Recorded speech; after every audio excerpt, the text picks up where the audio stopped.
Hello, everyone. Welcome to Are the Game here over at Cabbit Crossin'. And we are three experienced game masters who are going to share some tips and tricks with you, maybe even debate a few things, And this started out as a brainchild of Woody. So why don't you introduce the topic for today, Woody? Yeah. Always a brainchild. Well, mind child. Don't get me started on the brain debate. Okay, so game balance, which is a really important one, I think, in any campaign, but it's more of a topic, I think, in with where D&D is at these days. And I have seen pretty much since 3.5, there has been this trend towards the idea of game balance, meaning that every character has to be equal. Or built equal. And if you look at, particularly with the way 5th edition is built, it's structured around the idea of how much ass you can kick first and utility second. So every character is effective in a fight, no matter who they are. And I don't think that entirely works right, because if you go back to older editions of RPGs, like Mark's, I know can relate to what I'm about to say, is that game balance was built around your ability to participate in a team. And you're filling a role, and not everybody was a good fighter. If you could pull your weight, that's all that was needed. But usually you had a front man of the party, like the fighter character, who was meant to be the main fighter, and then people supported that role rather than everybody being a front man in a team. And so, this idea of game balance has been changed, perhaps corrupted over the years. And I think there's an interesting discussion to be had there, because I think modern players don't really know what the term really means. And they have a modern idea which isn't necessarily realistic or accurate. I'll give one way that was balanced back in the day that people don't think of as balance, and modern game designers like Wizards would be balk at this. Wizards were weak as hell early Yes. levels. Yeah. Yes, and they became powerful as hell later levels. And that was considered balance because they were weak as hell early. Yeah, exactly. Right? And that's game balance, and they don't do that kind of stuff anymore. Now a wizard has to be just as good at level 1 as a level 1 fighter, has to be just as good as a cleric, as whatever. Yeah, which is annoying. But you also needed. There's a reason why a meat shield is called a meat shield, right? Like you had your fighters and your clerics up front. Sometimes the clerics, but it's you had people with the armor up front being a protection, and then the wizard was standing back as your glass cannon, throwing spells at the bad guy, and or buffing people, and or summoning walls or whatever all these things were, because they couldn't take those hits. And you couldn't play a solo game as a wizard. This actually makes me think of our debate that Marks and I had about rules light versus rules heavy, which should be coming out soon, I think, right? Yeah. But the that is, or actually it'll be out by the time this comes out. But that one thing I mentioned was, if you have rules heavy games, if you don't use strategy in a rules heavy game, why are you using rules heavy? Because the whole point of having rules is to have strategy a lot of times, at least in combat, in terms of combat. And one thing I really hate about 5e is there is absolutely no reason an enemy wouldn't just go and murder the wizard as quick as possible. They're going to at most get one attack of opportunity, right? And that's why in 5e, since you don't have a true tank, a true meat shield, it's all just a slugfest as fast as possible. And so they make sure every class has the same amount of slugfestiness as possible. Like Barbarian, who should be face tanking a lot of times, depends how you build it, actually is just a damage person. The Wizard is just a damage person. The Cleric, you're probably gonna have a battle cleric, it's just a damage person. It's just the Paladin. And that's why the only fun combat to me in 5e, as who really exhibits this problem, is ones where the enemies do a lot of damage, you do a lot of damage, and it's chancy because you both do a lot of damage. You don't know what's going to happen, but it's probably going to be over in 3 turns, and that's it. And I really don't like that. But great, that's that the way. Explains so much. I feel like game balance, like let's talk about a heist game or heist genre movie or something like that, right? Every member of the cast of the crew need to have certain specialties, and you work together to solve the whole heist. And that's what usually D&D is kind of like. But I think D&D, starting probably in 4th edition at least, started to try to make every class appeal to everybody. So in case you wanted to play whatever class you wanted to play, and kind of made it a little vanilla. Like that's one of the biggest complaints. I only played 4th edition. Like twice maybe because I didn't like it. And I think one of the reasons I didn't like it is because every class felt kind of like a reskin version of each other. Like they all had similar ability. That's because they are. Yeah. Well, I didn't like it either. Well, I don't know what Matt Colville does. So, one example I want to put up is this game right here, right, which we brought up before, the Rifts RPG. You may have mentioned it a couple of times. I'm not sure. Yeah, I know. Well, I'm not the only one. So, what's interesting about this game, and there are games like it. I thought it was called Rips. I'm so confused. That is an F, my friend. But what's interesting is the way this one's set up is that you have character classes in there that are entirely utility and nothing else, right? You have doctors, you have mechanics, you have scholars, and highly educated people that don't have access to the same level of combat skills as your fighter classes, right? And that's not to say that they couldn't be good warriors or gain useful abilities, or they can learn to pilot power armor, or they can run a turret, but they will never have the same combat capability as a lot of other classes, right? Unless they just basically sacrifice the skills that you took that character to be, right? And so in a game like this, you have to build it around the idea that these characters exist with the way your team operates. And as I think I mentioned before, it's fine to have like the best guns in the game, the best power armor, the best vehicles, but somebody has to be able to fix it.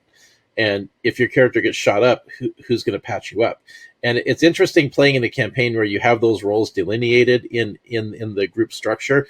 And when you don't have them, you really feel it. And it actually makes a difference. And then when you look at a game like the way D&D is set up, those things that are missing start to really stand out like a sore thumb, and you wouldn't have noticed it until they weren't there. Yeah, I agree. It's one of the reasons I'm not a huge fan of 5e, even though I still use it a lot, is it's just because it's so popular. But I hate the sameness that you get when you play a character that it really is just everyone's built to do their damage, everyone's built to be able to take damage, and everyone's built to some degree to be able to do skills that their class is good at, right? Yeah. And yeah, it does seem kind of. It's the one exception I would say is the bard, like the lore bard maybe.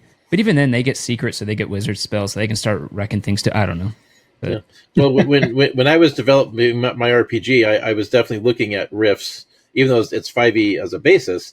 I was looking at Rifts as an example, and that's why I did develop character classes for that thing that emulated the adventurer classes from the Rifts RPG, where like they don't come with combat abilities, and I've had people play these guys and they have a great time.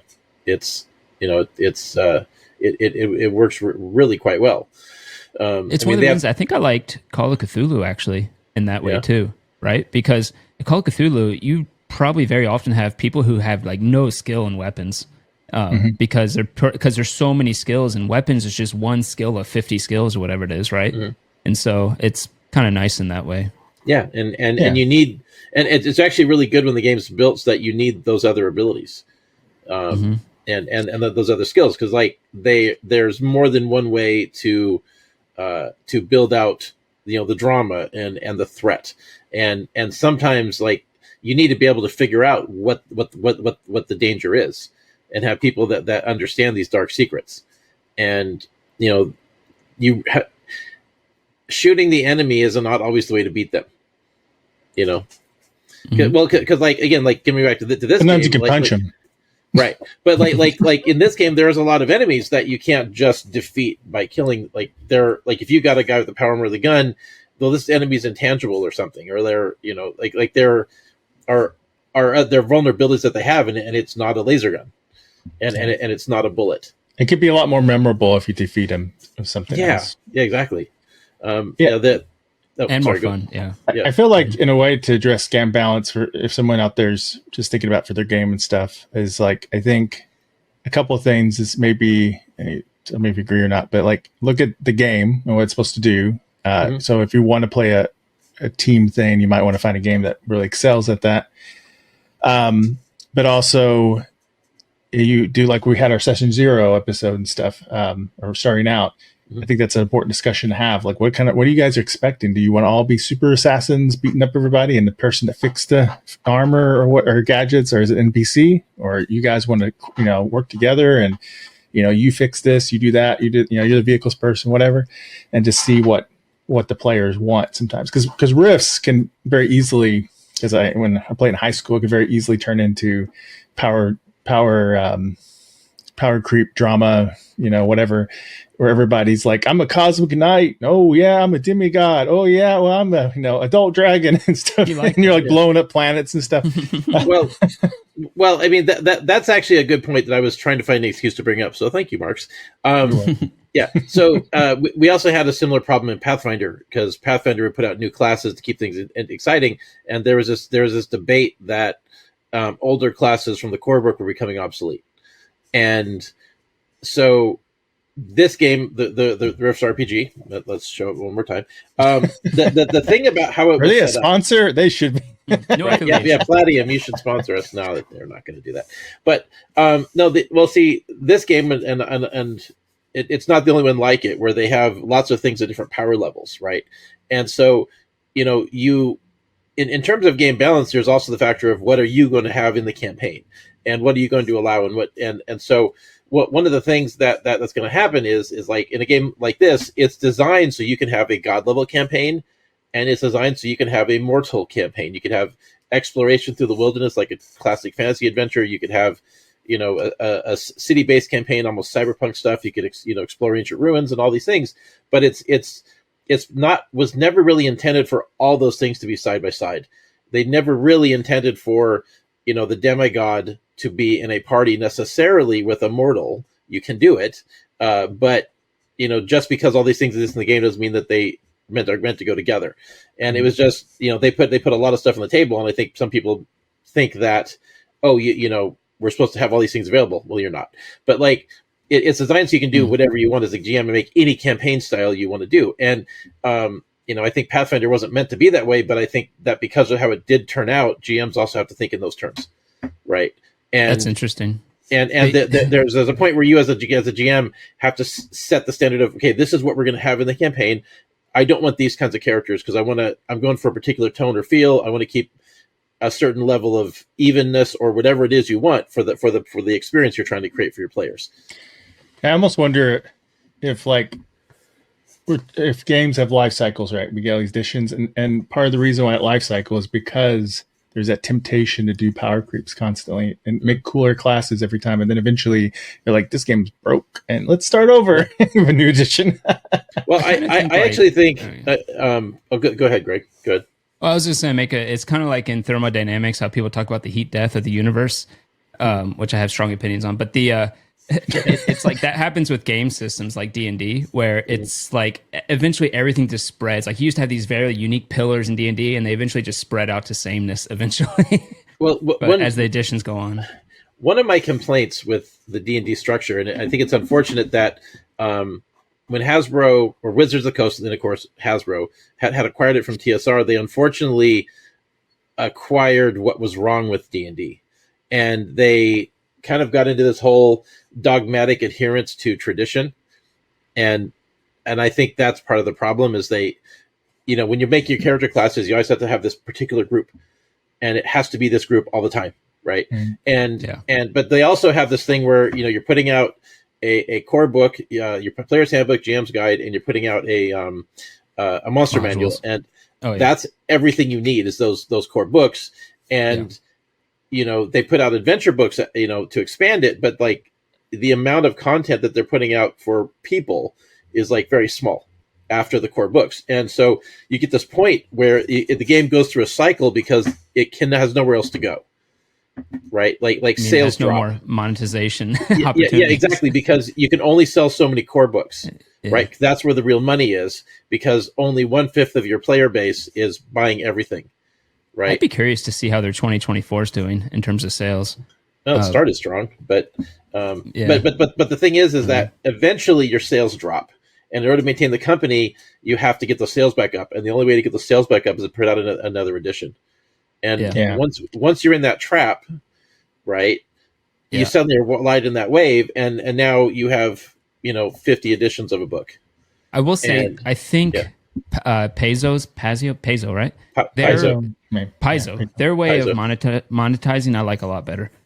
Put out the core rules for free, and then sell adventure paths and stuff like that, which I've always kind of I always thought that was really cool. Sometimes I like to read adventure paths just because they're cool. but again, right? You still have the issue of only 1/5 of your player base is buying all the books. They also come out of a companion book with each adventure path that's sort of like a little bit of a setting and all that stuff. So I think that's their way of trying to tap into the player market that way. Yeah. What I liked about how these guys did it is every book they ever put out had something for everyone. Like every player wanted every book, because there was always something in it, and I think that's smart. Because they were all like really, well, not all of the books, but most of Rift's books is like setting, right? They're like, what's going on over in Mexico or whatever. Right, here. But they also had character classes, weapons, equipment, magic spells. Like every book had everything in it, because they were smart. Like they needed, if they wanted to keep the game going, which like they did, for 30 plus years, it needed to be appealing to the entire player base. Greg, we just cut you off. I'm sorry, dude. What was that you're about to say? No, we can do it on a different video, actually. I wouldn't mind talking about the whole sharing the cost of books and stuff, because I don't think I agree with you on that, actually. I think I kind of strongly disagree in some ways, so really? that'd be an interesting topic. But it is actually kind of like how it turns out, though. Like, like when, that is one of the problems with the industry, and I think part of why Hasbro's doing what they're doing is they do recognize that the majority of your sales are being made by the smallest portion of your audience. They want people to subscribe to a digital platform instead of having and they want to get rid of game masters, which it carves the heart and soul out of the game. Yeah, I guess 5e touched on it a little bit. They don't, instead of doing adventure paths, they do just one big hardcover adventure. Yeah. And then but I like with Ravenloft because I'm doing Strahd now. I'm DMing that. Mm-hmm. And they do have a separate book that gives you like options in the setting and some new character classes and stuff like that. So that's probably that appeal. Do you have the book? Yeah. Oh yeah. Well, that's the main Curse of Strahd book. I do like that they have extra classes, backgrounds, and all that kind of stuff. Not extra classes, but usually extra archetypes, backgrounds, and stuff in each of their adventure books. It's kind of cool. Yeah, well, there's another book too, a companion book that has even more stuff. Oh, okay. I didn't know that. Somehow we got off topic.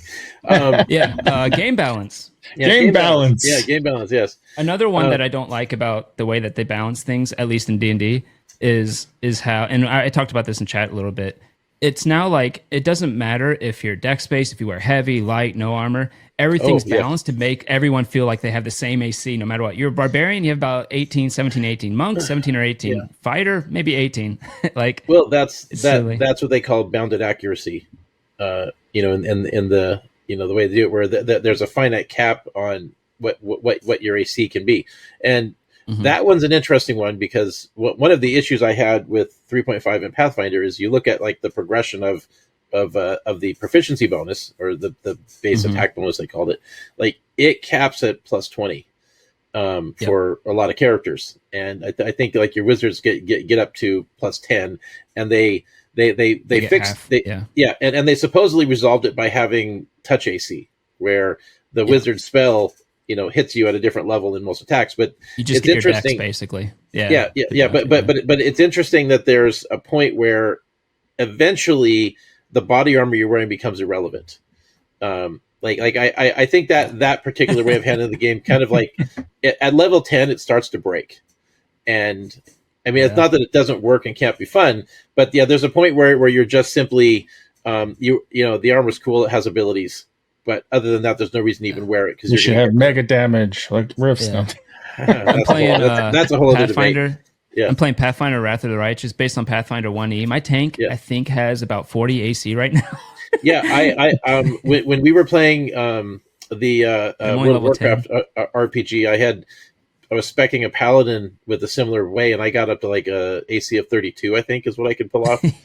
and it was there was a point where it's like, oh, I'm just not going to be hit. Damn, that's got to be driving my game master crazy. So I don't know. It actually kind of works out in some ways, but it's kind of off the hook. Yeah. Well, then they'll shift different monsters and threats that can get past your AC. Yeah.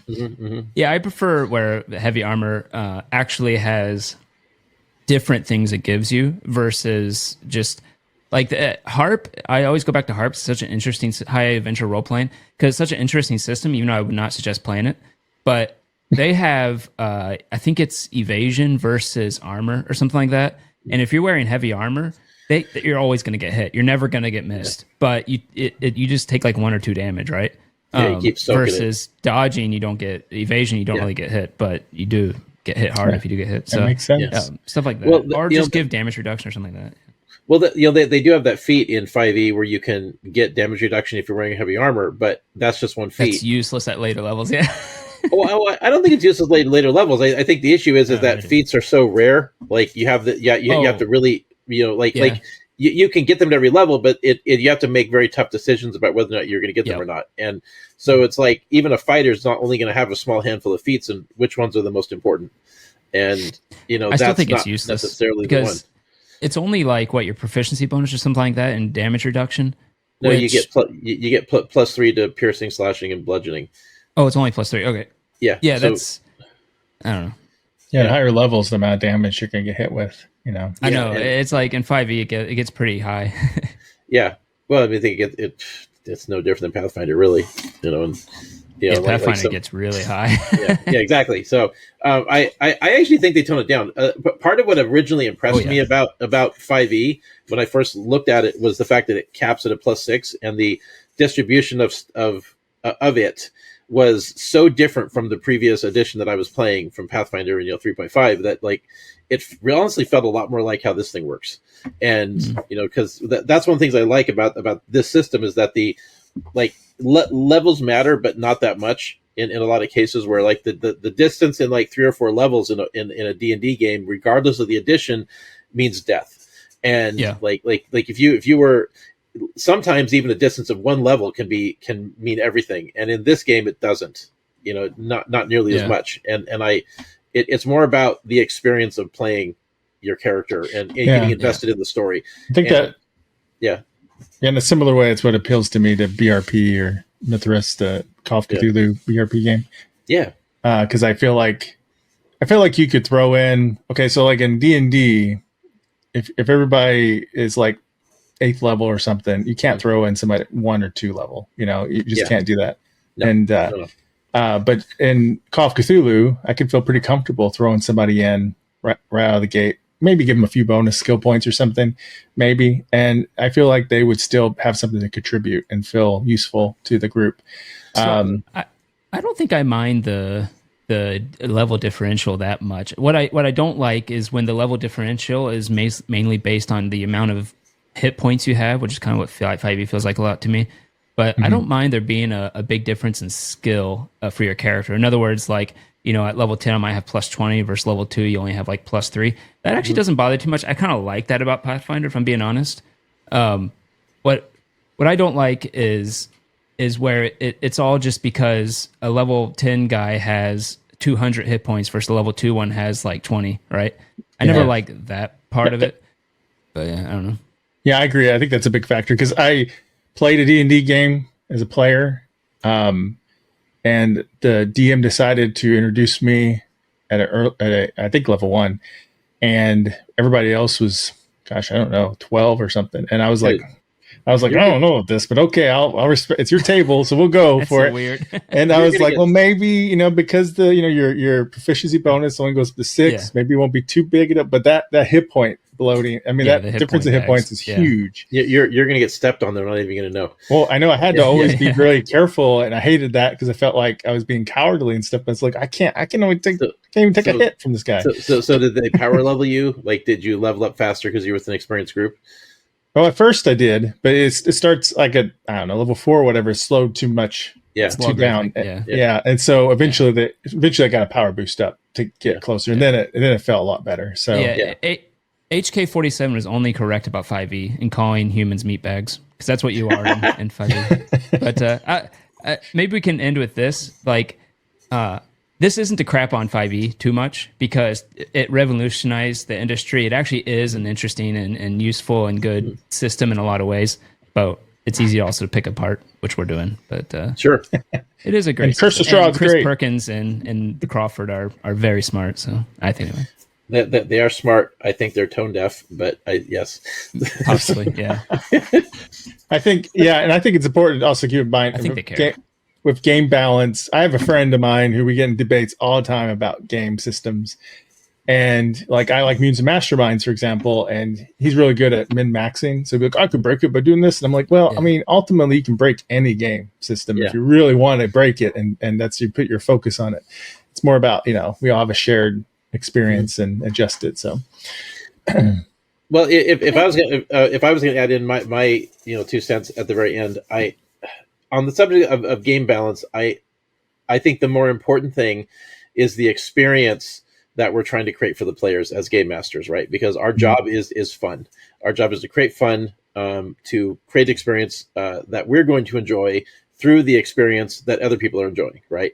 And so the inherently wanting to keep the game balance is trying to like keep your eye on the prize of what the experience you're trying to create is. And you're always going to have people that are going to like try to go for, who are going to obsess with, I want the big thing, I want to do this, and maybe it doesn't fit your vision or something, but ultimately, like, what's important, whether you're playing a game where everybody's a beat and stick, or it's more strategic, right? Like game balance, I believe fundamentally that it focuses primarily on like what makes for a good like the players having their roles in the team, right? And that doesn't necessarily mean that everybody is an equal when it comes to fighting. It means that everybody has a role they're trying to play, because like everyone feels useful, but it doesn't mean useful in combat. But just everyone feels useful in some way. Yeah. Well, I have this philosophy. I probably should have led with it, but like it's you can look at all these every player, and there is like a common denominator that they want to be awesome, right? They're picking a character they think is cool, that they want to. This is the thing they're trying to be badass, and sometimes it's a badass scholar, and sometimes it's a badass warrior, and sometimes it's somewhere in between. But if you want to fail, that the only way you're going to fail is if you do not create experiences for that character, that player, to be that character, right? And if you make somebody's character obsolete within the game, and what they're doing doesn't matter, then that person's going to become unhappy and maybe not want to stick around. And so, like, the formula of game balance can easily be broken around the everybody wants to be awesome formula, because as long as what you're doing makes everybody feel happy with that they're contributing to the party, and you're giving everybody an opportunity to contribute, I think you've nailed it. Yeah.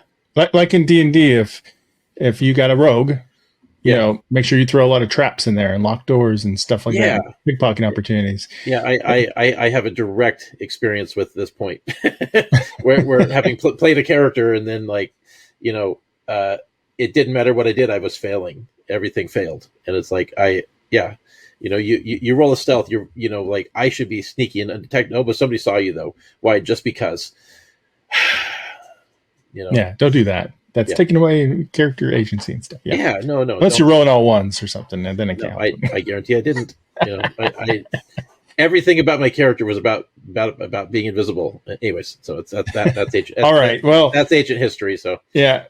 All right, so I think we've talked our game balancing. We're at the right balance now. That's time to end. Yeah. All right. Well, thanks everybody for watching, and you go ahead and subscribe to us if you would like, and you can check out all the new episodes when they come out. We have a playlist for Art of the Game. We have a playlist for all of our different RPG discussions or debates and actual plays.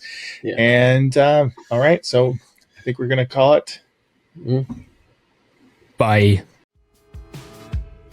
When the dice roll high, we touch the sky, but when they crash, it's a belly laugh. Genre play lighting the way, our tales unleash the wild rampage.